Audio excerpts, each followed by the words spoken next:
Well, what's going on here? We're moving. We're moving the show. This here old place, the old studio. Yeah, we're trading it in for a new, warmer climate. And we gotta take some of our props with us. It's gonna take the deep fryer, but we're gonna leave the jacket down here because it's cold down here, but hey, it's warm up there. And what we're gonna do now is leave the basement because it's leaking, it's cold, and it's messy. But we're going to an even messier place, so don't fear, the dock is here.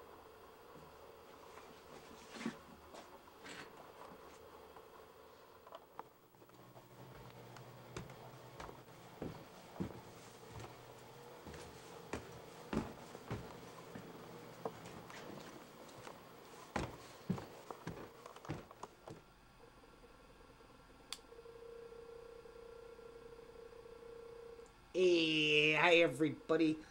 Yep, the doctor is in. Yep, and I ain't been in for a while. But that's because I've been out making house calls. And by house calls, I mean I've been out to the jam nights, musicians nights, all over town. Just like in episode 3 when I went to Mr. E's and we did the the whole episode from the jam night. Unfortunately, the Fugawi had a better deal offered to them, so they had to move that jam night down to Akron. So Mr. E's is open, and we'll get back to that later, and when we reopen with different people and stuff. We could change it to an acoustic night and something. But the other nights I've been to Butch Armstrong. Big shout out to Butch and his boys over at Griller's Pub. That was a lot of fun that night. And he's also got one going at the Blue Dog out in North Olmsted. We also went to Bamboozles in Parma, and we saw the Wham Bam Jam Band, which is another form of Woodstock Entertainment's jam nights. So Woody was there with his people, and we had a great time as we put up the video about that. And we're going to try and get to as many more as possible. Like even tonight, we're going to try and get out to the Blue Matter Jam at Agostino's on Ridge Road in Brooklyn. Now, the dock, like I said, has been out for a while, and we bring ourselves up to this brand new studio here. This is where I do all my editing, recording, and where I put together the films. So, what better place to do the show from than the source? Okay, so what we're gonna do in today's show, we're gonna first have some shout outs to some nice people. Yeah. Then we're gonna have a smoking it with the doc segment. We're also gonna let Jeff show off some of his records again, and we might even let him sing, maybe.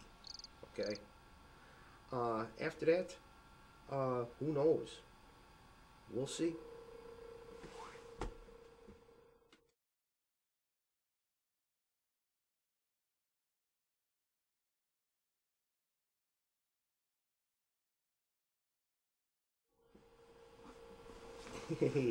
Hey, we're gonna get right into the part of the show that I could like to call "Smoking It" with the doc. And what we're gonna do is, first of all, make a couple statements regarding LeBron James. It seems like when the Cavaliers got totally decimated, almost doubled score, like about like 100 to 50, whatever it was. He tweeted something out about karma, about how the people in Cleveland badmouthed him and bad things happened to them now because of that. And I was going to get on his case about it, but then he went and deflected the whole thing by saying it wasn't even his tweet. It was something somebody sent to him and he just forwarded it. So, yeah, he gets to deflect the whole argument that I was going to throw at him by doing that. But I can still say he's got some bad judgment. Okay? Next, what I want to get to is one of the passages in this thing. Okay? It's that story, Dude, You're On to Me. Yeah, that one. The one with the bears and the kids. You know how many times you can say it. It was 2 bears and 42 kids. Okay?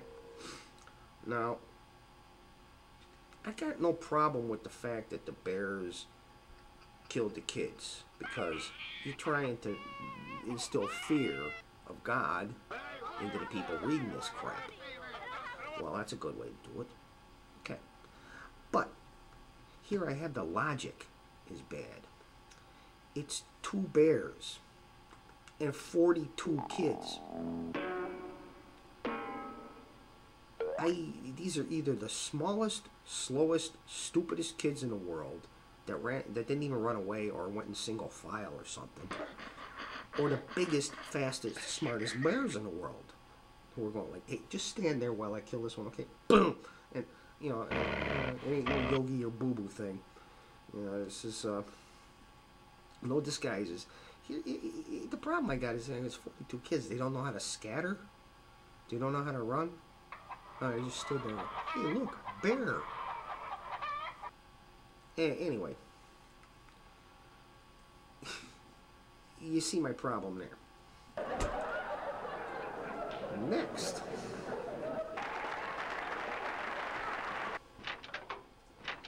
And okay, here, one more thing in the smoking it section. I don't have a copy of it, and I can't get a picture of it. But there was a political cartoon that showed up on Facebook, and what it was a picture of kids in a school classroom standing to say the Pledge of Allegiance. Okay, one kid is not standing. At the front of the class, there's a teacher with a soldier in a wheelchair. Okay, you get the picture? Now, remember, this is a cartoon. This is being drawn. So this is to make you have a reaction about somebody for some reason. Now, the kid who's not standing, they draw him as feet up on the desk, arms folded, and in a completely disrespectful position and expression. Which is what they want you to believe, that someone exercising their right not to stand for the Pledge of Allegiance is being disrespectful to begin with. This is not the case. If we are all being disrespectful just exercising our rights, then we have no rights. This is America. We don't have any rights anyway. You don't have any rights. You have right this way. That's what you got. You got freedom of choice. Yeah, you could choose what, paper or plastic. Like Carlin said, you know, there's no freedom, there's no choice. They take it all away from you. And this cartoon is just showing you how they do it. They condition your mind to say that, ooh, if you dare to show that you can exercise your freedom of speech, choice, religion, or anything like that, you're wrong. You're bad. And it's just this mentality. It's called Republican conservative right-wing nut propaganda. Is exactly what it is. Now the thing that, you know, you can draw as many cartoons as you want. I can see right through them. Problem is, not everybody can. And almost everyone who saw this thing on Facebook was bad-mouthing the kid for being disrespectful. They didn't get the point at all. And that really pisses me off. Okay, and now some shout-outs. First of all, Sam Phillips has a new YouTube channel, and he features videos from Liberation Brew TV, a great liberal, political, local Cleveland TV cable public access show. But he came up with a video from 1986 of the Doc in a band called Midnight Affair playing at the Fantasy nightclub at Peanuts' All-Star Jam. But hey, I had a hard time remembering that I even did that. Okay, fine. I'd like to send out a shout out to Mr. Miles Boozer. I just really had a great time playing with him over at the jam night. Also for the Orrery Band, they were really good that night. Also, I'd like to send out a shout out to a band called Nostalgia Cleveland, and the keyboard player Rob from them.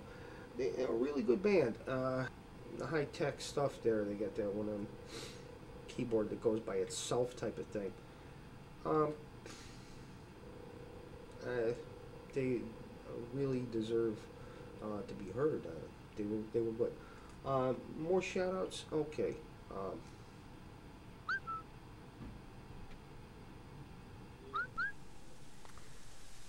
Yep, here we are.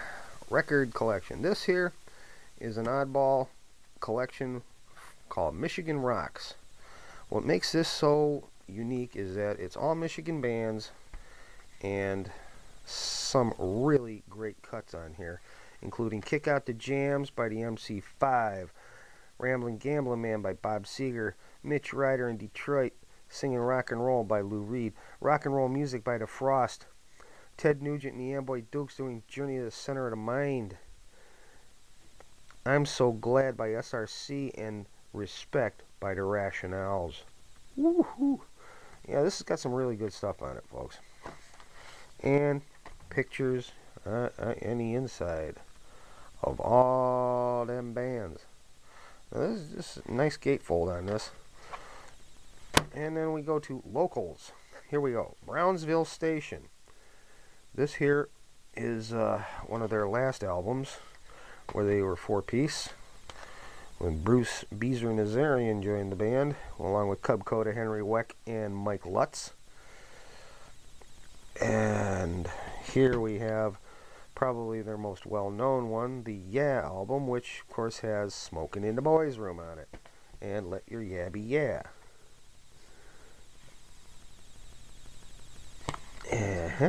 And they were just a trio on that album. Here they are with Tony Driggins on the first album called A Night on the Town. This is just a really killer record, and it's got great music on it. Just flat out rock and roll. Now locally we also have Alex Bevan, and this is the Live Deco World live album. Cuttlefish, whatever, Normalville Records. And also we have on Kama Sutra the I Don't Care album. Yes, that's these guys here, Frank Polino, Jose Ortiz, and everybody else involved in that. I don't read them off here, but hey, this is one good record. And then we have Mulkey Cole, a gatefold copy of Mulkey Cole's album. There's the band and the lyric sheet, and of course we have the back of the cover. Then, oh, not to be left out, there we are. Jonah Coslin has to get himself in here with Breathless. Yeehaw! Yes. Okay, that's it for now. More shout out. Yeah, more shout out. Frequency Drive, a band in Australia. Very, very nice music they make. Power pop type style. Good stuff. Interesting band, and they subbed to me, so hey, shout you out there. Also, Rhyme Maiden 1 is now Wildwood Claire 1, and a nice shout out to her as well. And CS Bear has a new channel called Bear Vids. So that's pretty much the update there. And as far as YouTube goes, YouTube drama, here's what I got to say about YouTube drama.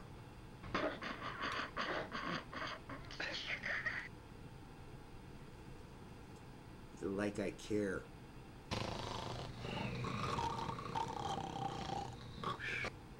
Hey, here we are again. We're going to do some more shouting out, but this time about the Thunderduck channel.